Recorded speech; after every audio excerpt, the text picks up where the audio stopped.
Quick, the market was up on Friday 0.06%, 30,046.7 points is where the market closed. 13.2 trillion naira is the market cap. Forte Oil was our top gainer, up by 9.9%, and our top loser, I believe, was Thomas Watts, down by about 8.3%. So yeah, we're talking showbiz. Shout out to Brimo. He had a show. Smooth FM co-sponsored his show on Saturday. I want to give a shout out to Kumi. She recognized me, said she's been looking at our social media, and she's been listening to Smooth now since like 2008, 2009. Wow, long-term listener. So shout out to Kumi. Dedicated listener. Yes, indeed. Shout out to her husband, Bolahan, who was also there as well, and shout out to Oni, Uber driver, who I was supposed to give a shout out to about a couple of weeks ago. Very affable gentleman. But what I liked about Brian will give us a shout out on stage. They thanked Smooth for supporting his show. Oh, nice. My favorite part about his show was that he said thank you to everybody that dipped their hand in their pockets and bought a ticket, and that brought out some applause from the crowd. And it made me think, how do artists, for our entertainment industry, how do our artists make money nowadays? It's mostly live shows, because I know he was selling some of his albums and stuff outside the venue. There was a Terra Culture on Saturday. He was selling stuff, but if you think about it, no one really sells physical copies of albums. I mean, you see some of them with the hawkers in the streets. I guess some of them have deals with these artists, but the marketers, I guess. Yeah, the marketers, or if you want to call them marketers. But think about. I think we covered this on Tech Friday last week or the week before. Apple decided to move iTunes away from, I think they're closing down iTunes for the Mac, and they're going towards streaming now. So if you think about artists in Nigeria, as far as how they bring in revenue, it's mostly live shows. Davido, over the weekend, he was at this, I can't remember the name of the station. There's a station in Atlanta that have a birthday bash once a year. I think he was there. If you think about Whiskey, all the big artists, as far as how they bring in money, it is through live shows. As far as selling their product, the actual music, piracy laws and intellectual property laws have to be strengthened in the country in order to support them being able to sell these products on stream and so on and so forth. They have to seek, go through these routes. Yeah, exactly. I mean, live shows, right? And then having very special appearances, really. Exactly. That also has to help as well. So it's still something the government has said they want to assist. The industry. Think about Nollywood as well. Home video sales. Those are also pirated as well. It's a recurring thing. So again, it was a good show. Shout out to him, and that's for show business. From show business to commodities. President Buhari has apparently directed the central bank to blacklist any firm, its owner and top management, that's caught smuggling or dumping palm oil into the country. Mr. Gordon Emefiele, he disclosed this at a meeting with oil palm producers in Abuja on Friday. They're still talking about, one of the things that a lot of people were touting over the weekend when this news broke was that Nigeria is the 5th largest producer of palm oil, and we have to support our local producers. Back in the 50s and the 60s, we were the largest producer of palm oil, and then where is his quote here? He said, then I don't know what happened. I think he said that for one reason. Okay, this is the quote. For one reason or the other, particularly because we found crude oil, we decided to abandon our God-given gift, which is palm oil.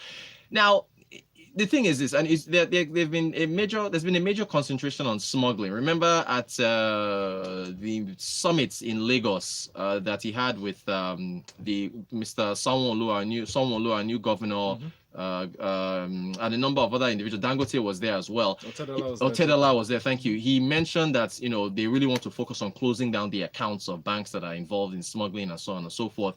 So this is a transition. But in fact, by the way, Atedo Peterside's speech from that summit has gone viral, right? So I'm sorry to segue, but it was a very good speech. He talked about how he mentioned himself and Dangote, said that when they were in their 30s and 20s, they were allowed to grow. But today, Nigeria is stifling the growth of young entrepreneurs. And he said it right there in front of everybody. It's like, I think I've tweeted it, so you guys should watch that speech. The hall was eerily quiet. People were applauding him, so he spoke truth to power that day. But anyway, so it was at that same summit that the governor was also talking about stopping smuggling. The thing about this, they're also wanting to, of course, restrict access to foreign exchange from the official window for folks who want to import palm oil.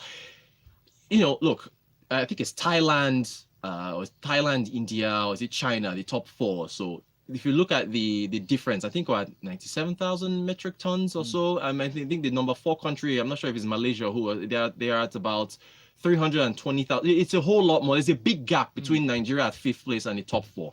And things have gotten so competitive now that banning the imports might actually cause prices, which are for the derivatives of crude palm oil, so your soap and other items, cooking oils and stuff like that, to rise. And so, again, this is the central government's, federal government, with its continuous, I don't know if it's obsession or listen, with banning, there is short-term pain that comes with this. And the funny thing is this: I don't know if it's irony, if you look at them accepting that there will be short-term pain because they want to attain this in the long term, what about removing fuel subsidies? Yeah, or floating the exchange rate? Yeah, there'll be short-term pain there, yes, but in the end, it will even out. So why are you willing to look at short-term pain for banning imports of crude palm oil, at least as far as the access to the official window is concerned?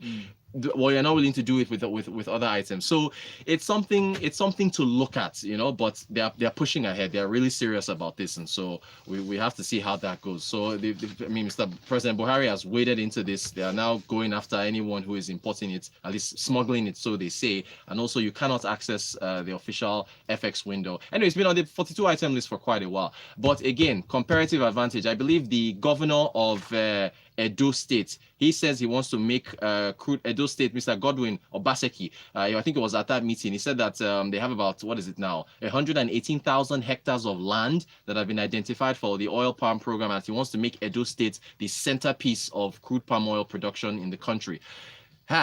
Does Nigeria, can we match the Asian countries when it comes to production? We'll see. But again, I don't know if this banning thing is the best way. I don't know if it's the best to go. Chitti sent the message on WhatsApp. It says, did you watch the Nigerian economy rigging video by To Peter's side? I guess you. Yeah, that's what I mentioned. Yeah, there you go. Yeah. Yes. That's a masterpiece. It addresses most of what we've been saying on this situation. We find ourselves in a situation where a sign that regulators are working is by the number of businesses they've killed.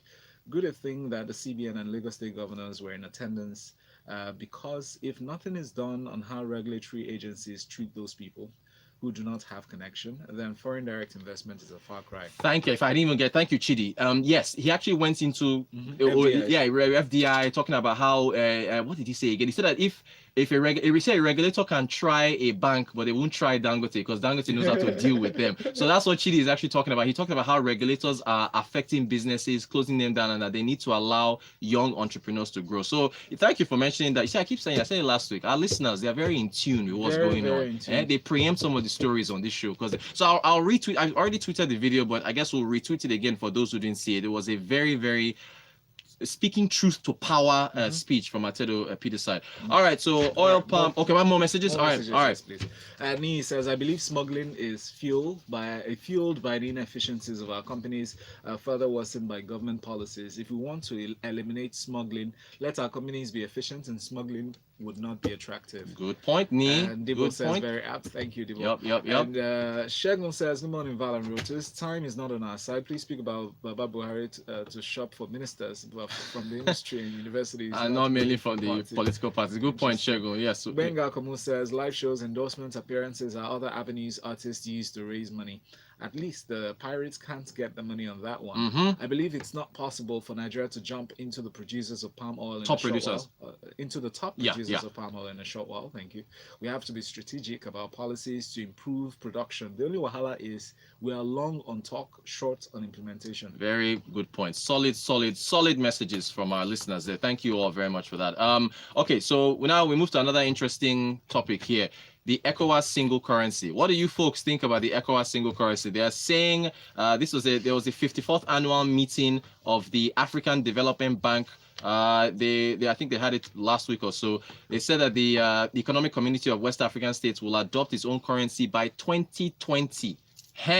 And Nairametrics had this on their website. They were talking about the benefits of this in that we won't have to worry about exchange rates. It will make traveling easier. It will make trade easier. But they've been talking about this single currency forever. Yeah. They use the Nairametrics also mentioned the euro as an example. We've all seen the wahala with the eurozone and Brexit, Brexit and all these things. The thing about the single currency, yes, it will be fantastic. Plus, it will force us to follow a unified exchange rate. But the thing is the Central Bank of Nigeria willing to give up? What happens to our central bank? Unless exactly. Okay, so there's a European central bank now. They are the ones that take care of all currency issues and monetary policy for the country involved. So that means you have to have an African central bank. But do you think they'll want to relinquish that power for that? I doubt that. Does anybody, no, please send a message. Does anybody out there think that I shouldn't be cynical about this, but with all the so that means you take away currency controls from Nigeria. Come on. You take away monetary policy from Nigeria. And then one person's problem becomes everybody's problem. Thank you, sir. Look at what happened to Greece, right? Yes. Greece had issues. They didn't have control over their own monetary policy. They couldn't set their own interest rates. They had to follow the entire group. Then, anyway, I mean, again, it's an interesting story. I'll tweet it if you want to. But I want to see who will sign up. I mean, it's a massive thing. This thing is not a joke. And, a single currency for the entire West Africa. What? Femi Akapo on YouTube says, "Hi guys, should we start buying palm shares or buying shares of palm oil producers?" Well, when we see an IPO, we'll talk about that. We talked about Presco and Okomo oil. And funny enough, we talked about it with ARM last week or so. They were complaining about smuggling, how it's affected their price. I think that's part of where the pressure is coming from. Yes. So those are the two main listed companies on the stock exchange.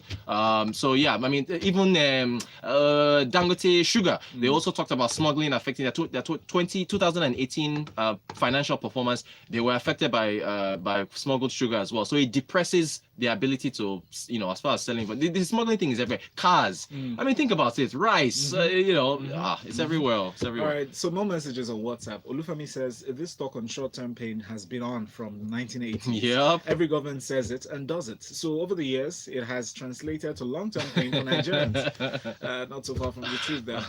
Una Ago says, "Good morning, sirs. That at Peter's side was purely truth on which tells the politicians how they kill our economy." Thank you, Ago. Amevi Michael says, "Good morning, Smooth FM. Thank you. Good morning to you, sir." Patrick K says they should do it. Then we'll be the Germany of ECOWAS. We'll dominate the hood. Well, he has a good point. We're the strongest economy, so probably we'll be the ones that dictate, because Germany was the one dictating everything for everybody in the Eurozone. Yeah. And Raymaker says, top 3 economic things Nigeria is not following up again. African Free Trade Agreement. Are we still considering it? The Chinese currency swap. Why the stop?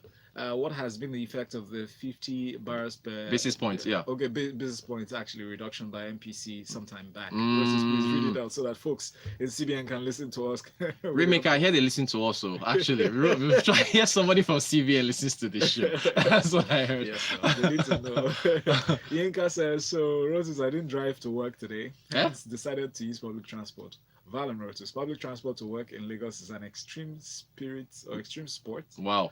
Okay. Wow. And there's no way one can be productive with that. Yinka, that's a good point. So public Val. Yes, transportation system. Max Zorin says, "Guys, it would be a bad idea for Nigeria. Reason most of the economies in West Africa are smaller than Lagos, let alone Nigeria. Meaning Nigeria will take on more problems." That's another point. Yes, and again, to the African Continental Free Trade Agreement, we still have not signed it because they said they're afraid of goods from other African countries being dumped in Nigeria. So interesting developments. Thank you all for your messages. Are we out of time, Val? Yes, we are. Oh, okay. All right. So thank you, Val. Thank you, everybody out there, for your great messages. And we continue tomorrow. Somebody asked me for Rotus's Twitter handle. Well, go to Twitter and type ROTANKWOT.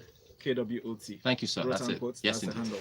Next, we have a fun conversation coming up next on Smooth 98.1.